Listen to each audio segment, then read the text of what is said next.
You're listening to Workplace Perspective, an employment law podcast raising the bar at workplaces everywhere.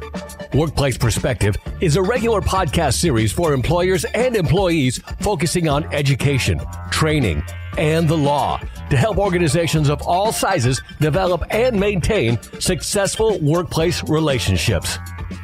The opinions expressed by guests on Workplace Perspective are their own and should not be considered legal advice.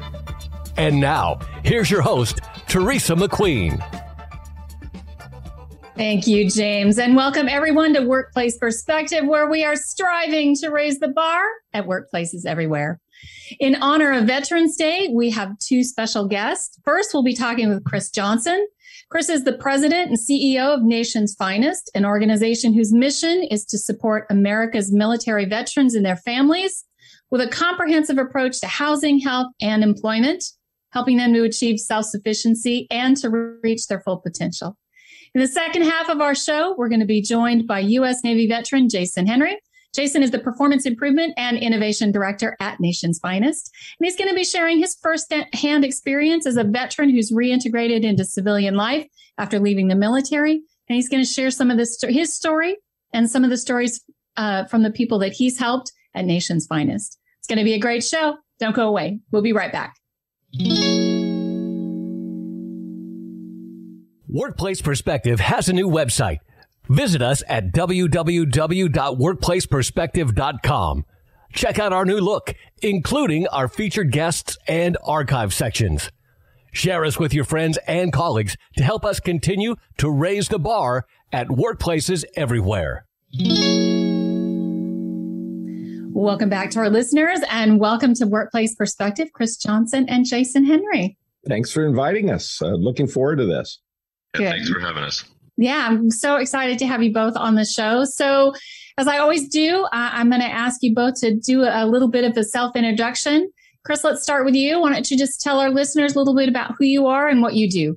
Well, I'm very honored to be the CEO and president of Nation's Finest. I've been involved in nonprofit leadership for over 30 years, and my dad served for 33 years in the U.S. Army Air Corps and then the Air Force. So my job is to make sure the team like Jason get the tools they need to be successful on behalf of those who are our nation's finest. That's great. Well, it's always funny, people always, of course, thank our veterans for their service, which we do immensely. But I think there's also some thankfulness to be had for the family members of those servicemen. Absolutely. And we hear that phrase often, and the veterans hear that phrase and are appreciative of it.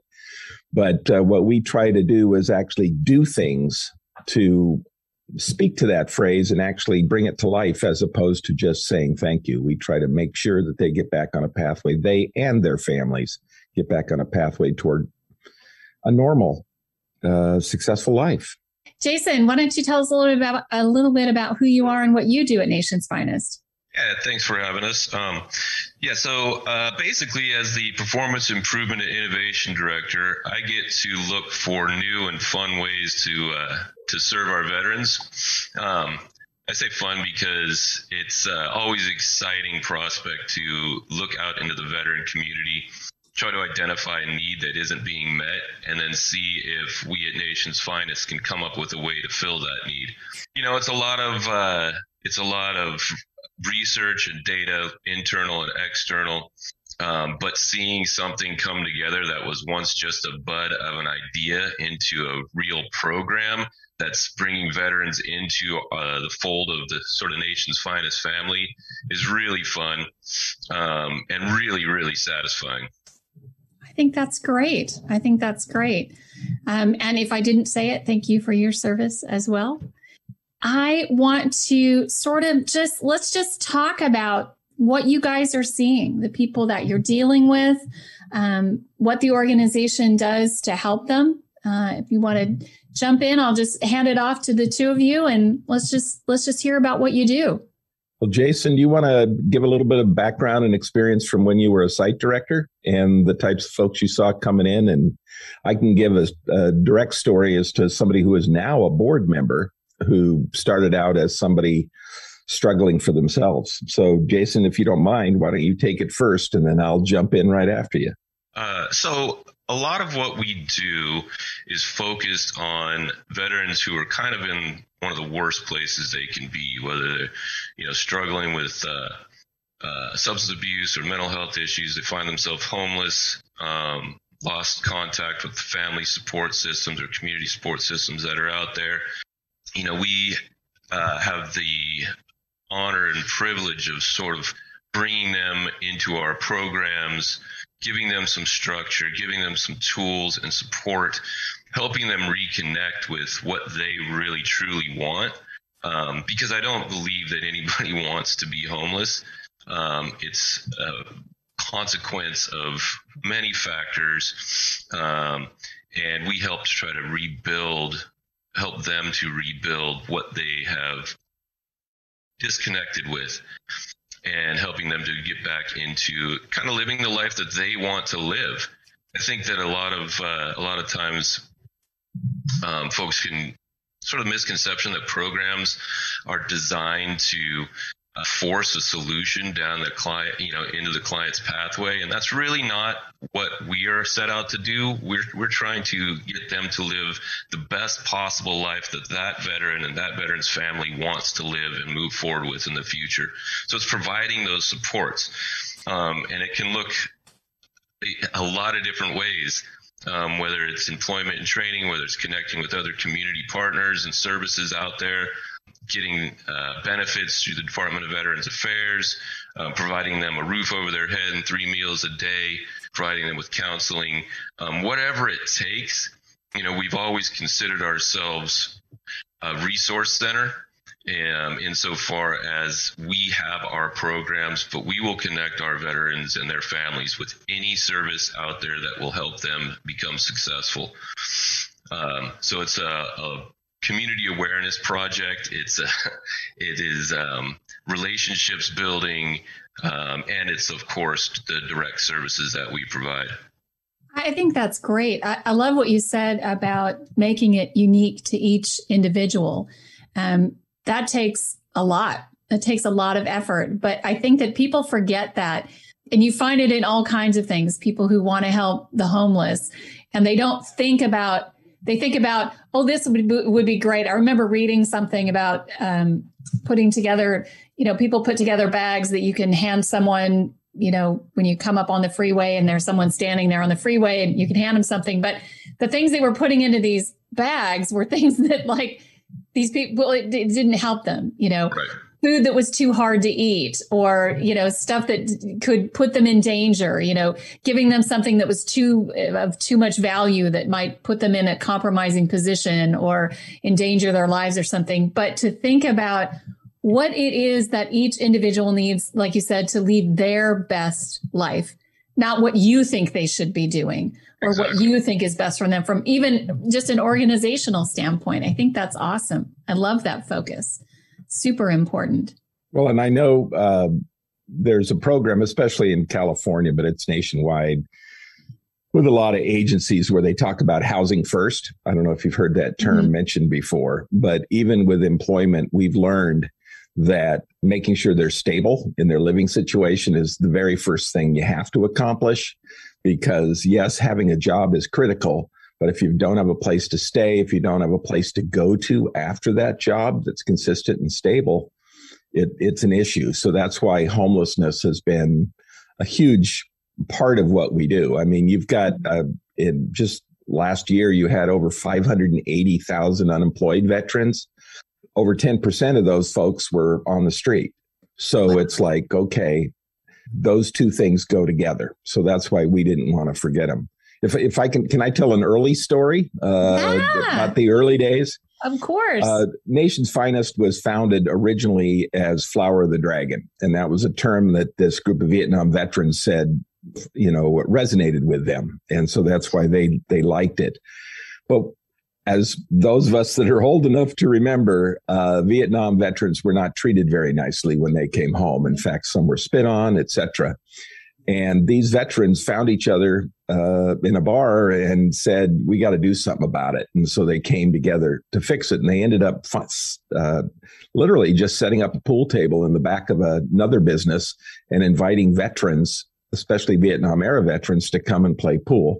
Well, one story that directly reflects to what you're talking about is they also started providing some job placement within the city and for veterans. And the person in charge of that kept coming over to one of our founders and saying, the veterans just aren't coming in. We don't know why. We've got job opportunities for them, et cetera. And they said, well, because they don't feel comfortable just walking into a government building and, saying, hey, I need a job. They've been trained to be self-sufficient. They've been trained to be strong, but they do enjoy hanging out with each other and just relaxing and enjoying themselves. Come on down next Tuesday and we'll let them know that there's going to be somebody here for job placement. Well, that gentleman showed up at that pool table and for several hours, it had a line of veterans around the block of people coming in to meet with that job placement because why? They felt comfortable in that environment. And that's what organizations like ours do. We even ran a print shop at one time because we said, okay, let's train them in how to do that. Let's get them doing that. So the key, and Jason alluded to it, is you need to connect with each individual story, find out what's going on with them. And veterans working with veterans was the ideal way to do that because they understand each person's challenge and dilemma. And we've got people now in Sacramento, as example, that are veterans looking to us to help establish some sort of agriculture training program so that they can own their own ag businesses. So people need to recognize, even though you've got, 500,000 unemployed, that's 500,000 very smart, very talented individuals that when put on the right path are going to be some of the best employees you could ever hire. Let's talk about that for a second. I think that people forget that aspect of it, that transition, those skills that you acquire in the service, no matter where you're at. It's almost like they say, a bachelor's degree says something about you. But what it says is that you and everybody else that got a bachelor's degree have at least the same training on to a certain standard. It's across the board. But I don't think people understand that or correlate that with regard to military service, because there's something about being in the military across the board that gives you a certain type of training, a certain mindset, a certain, I want to say standard, but I don't think that's the right word. You know what I'm saying? That gives you something unique just from being in the military that really correlates. So talk to me about what you see in that regard. Either one of you. Go ahead, Jason. You're the military expert on this call. Expert. That's hilarious, CJ. Hey man, take it where you can get it. Yeah. No, I think that what you're alluding to it is a really important concept. You're right. If someone spends 4 or 6 years in college, they walk away with a piece of paper, and it's important. It does demonstrate a certain level of expertise in a given field, or at least, as you said, that baseline of knowledge. What our veterans get is not as obvious to translate into civilian employment, but the baseline, regardless of the branch of service or when you served, there is an element of dedication. Every single veteran who ever served in the military had at some point or another stand there and raise their hand and commit to the service, to give every up into the ultimate sacrifice. Every veteran made that promise. Every veteran, regardless of branch of service or time served, had to go through boot camp. And in boot camp, you learn more or less the same things. The branches vary in their focus, but everybody learns teamwork. Everyone learns dedication. Everyone learns the skills to and mindset to overcome obstacles and challenges, think creatively. And these skills, I think, are easily applied to any position within the civilian workforce. And this is what veterans do. Again, regardless of your job designation in the service, everybody learns to work together. Everyone is focused on mission-driven outcomes. And so you leave the military service and, veterans want to still pursue those same ideals. They want to get the job done. They want to do it to the highest possible standards, and they want to work with a solid team. I love it. I do think that people overlook that. I think it goes to what your mindset is about someone who served in the military. And sometimes that mindset is not accurate. This idea that, everyone comes back damaged and everyone should be concerned about hiring someone from the military because they could be unpredictable. They could be this, but they forget the positive aspects of that. And that while people do come back with issues, it doesn't stop their ability to function. That's right. Right.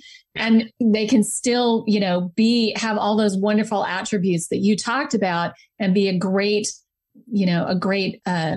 positive focus in the workplace. Well, and one of the other attributes, and I know numbers aren't fun for radio, so I'll try not to use them. But what's a very interesting statistic is veteran versus non-veteran unemployment.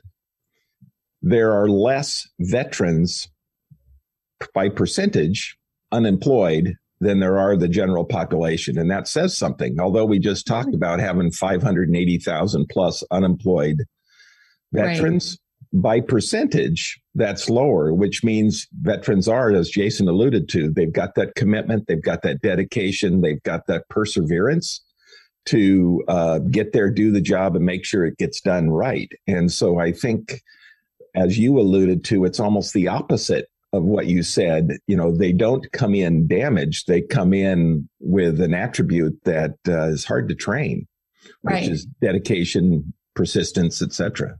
Absolutely. And to such a high degree. I think it's amazing. All right. We're getting the break signal. So we are going to take a quick break. And when we come back, more from Nation's Finest. Stay with us. We'll be right back. Take a step toward bringing our country and community together. Start a meaningful conversation at lovehasnolabels.com/onesmallstep. A message from StoryCorps, Love Has No Labels, and the Ad Council. If you enjoyed today's show, do this. Share us, like us, give us a review on your favorite podcast app. It means a lot to us, and it ensures more people tune in and raise the bar at workplaces everywhere. The average time a resume spends on an HR manager's desk is 7 seconds, and most of them are tossed aside. Now imagine if one of those resumes belonged to Yasmin, who was living in a shelter, juggling 3 jobs. I had to be resilient. That's something that you can't teach. Or if that resume was from someone who worked 12-hour shifts at the recycling company with my dad, who's 72. That taught me a work ethic that I carry with me every day. We rely so much on a resume, yet it could never tell the full story of someone. Growing up where I did, a lot of things could have gotten in the way of my goals, but I learned to push through, and that's what I bring to work every day. So maybe it's time we look beyond the resume and look to Grads of Life. Discover new ways to develop great talent that are so much more than what's on paper at gradsoflife.org. A public service announcement brought to you by Grads of Life and the Ad Council.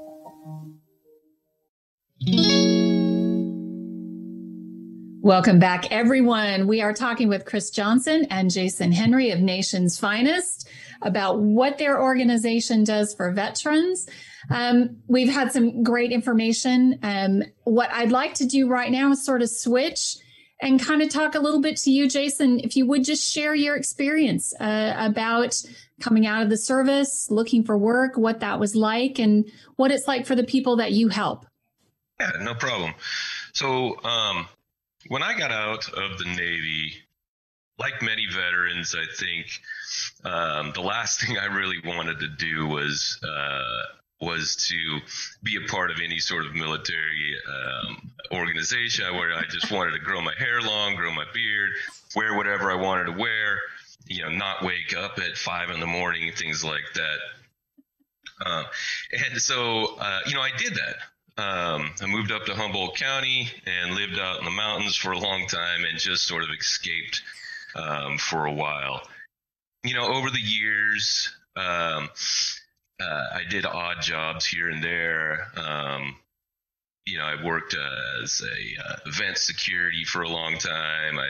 I worked in office settings. I did low-level counseling for at the Humboldt State University for transferring students. And what I realized, it's an interesting story. We had a woman there who was the Humboldt State University's veterans. I can't remember her title, but she basically authorized all of the GI Bill benefits for students. And she and I became friends. And so we started talking more and more about veterans. And I started realizing that there was something that was really missing in my life. And I couldn't really put my finger on it until I moved on from working at the college, and I started working for the Employment Development Department as a vet rep. And so my position was basically to interface with veterans and help them get jobs.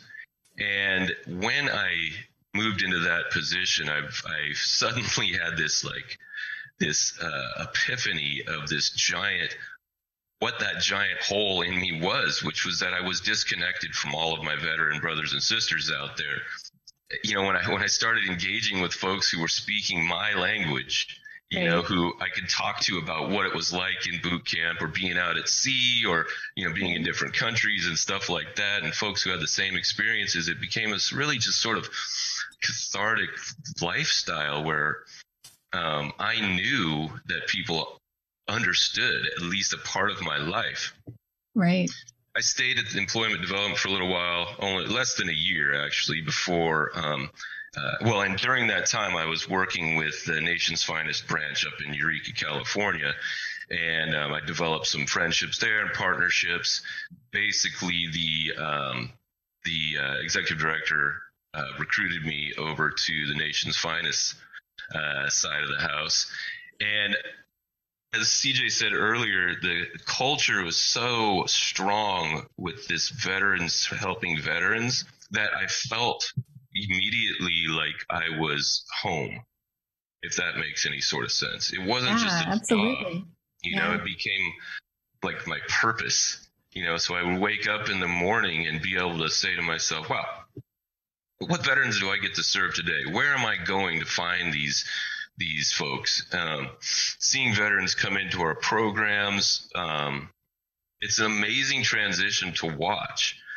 When you can have a homeless veteran come in with nothing, not having been able to shower or not having any food to eat, being cold, you can bring them in and immediately give them a hot meal.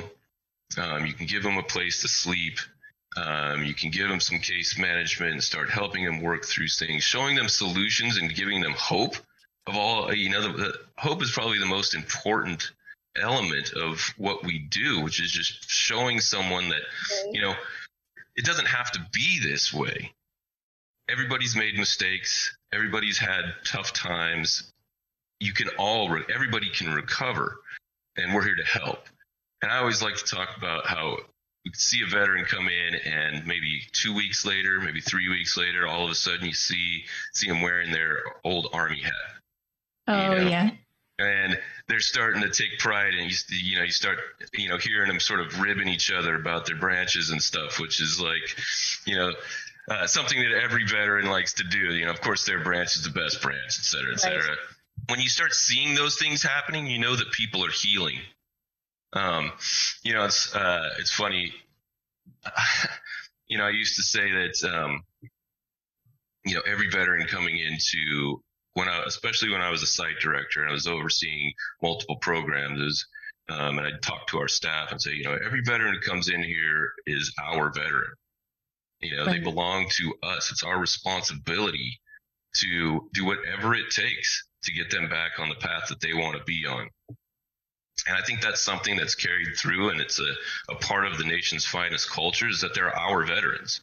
Doesn't mean that we are like taking any sort of real ownership or anything like that, but in a way we are, because we're saying, you know what, we are here and we're going to do whatever it takes. You see the results, you create a community. And again, someone who's been away from that sort of community, you can come in and talk to somebody who's got a high level of veterans cultural competencies, again, can speak the language, knows what the, rank insignias mean, knows what different jobs are, knows the difference between rating and rate and MOS and all these other things, can actually speak to someone sitting across the desk from them using those language. It builds rapport immediately. Yeah. And it's this mutual respect. So it's not just a case manager telling someone to fill out a treatment plan. It's a case manager and a veteran working together to develop that plan and working together to complete the steps on that plan that they both come up with and agreed to. You made so many wonderful points in there. The ones that are sticking in my mind is, this idea that you felt disconnected. And it's true. It's like, you get out of the service, you don't think about that. You want to get as far away from it all as you possibly can. But then at some point you realize, well, that's shutting off a huge part of your life if you're not able to have that shared experience. It's like, for the rest of us civilians, like you start talking pop culture with somebody of your own generation, you're immediately at ease and you've got a level, you can connect on. And it's awesome. So I can see how that would be great. You realize that was missing from your life, this idea that you had this whole huge part of your life that you wanted to share. Now that you're ready to share it, right? You served, you went and you got your alone time. And now you're like, okay, there's something missing here. So I think that's hugely important and just great. Thank you for sharing that.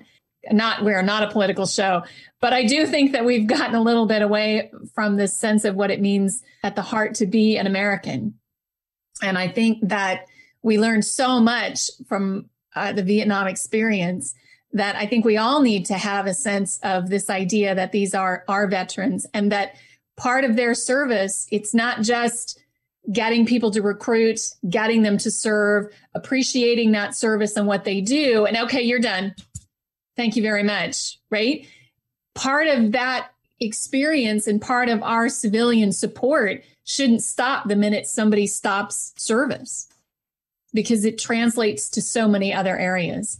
You guys, I appreciate you coming on so much. I thank you for sharing your time and your experience in our last few seconds. If you have any final thoughts, any words of wisdom, any tips you want to lay out there on our listeners, I'd love to hear it. Chris, why don't we start with you?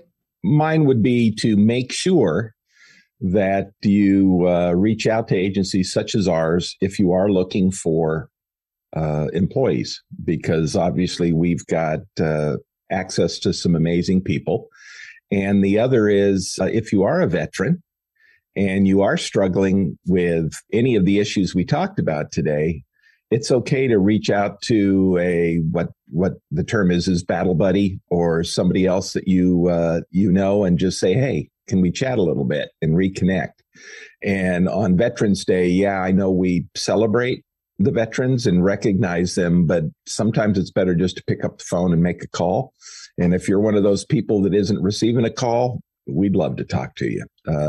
As Jason says, one of the things that gets me emotional every time he does it is when he says our veteran, and I hope he never, ever changes that. Me too. It says my veterans, actually. Me too. How about you, Jason? Any thoughts for the future? Any words of wisdom? And I think CJ really said it very nicely. I think that, thoughts for the future, we're just always looking for veterans to become part of our organization as well, looking for ways that we can do more for our communities. I love it. Well, again, thank you both so much for joining us and sharing your experiences and your wealth of information. You can learn more about Nation's Finest by visiting nationsfinest.org. That's NATIONSFINEST.org. You can also connect with Chris or Jason by visiting our website at workplaceperspective.com. I want to also thank our listeners, my radio angels, James and the Knave at Night, and our Workplace Perspective team extraordinaire, our executive producer, Paul Roberts, our associate producer, Melissa DeLacy, with music provided by the very talented Stephen Versaloni. Thank you all for joining us on Workplace Perspective. And until next time, keep raising the bar.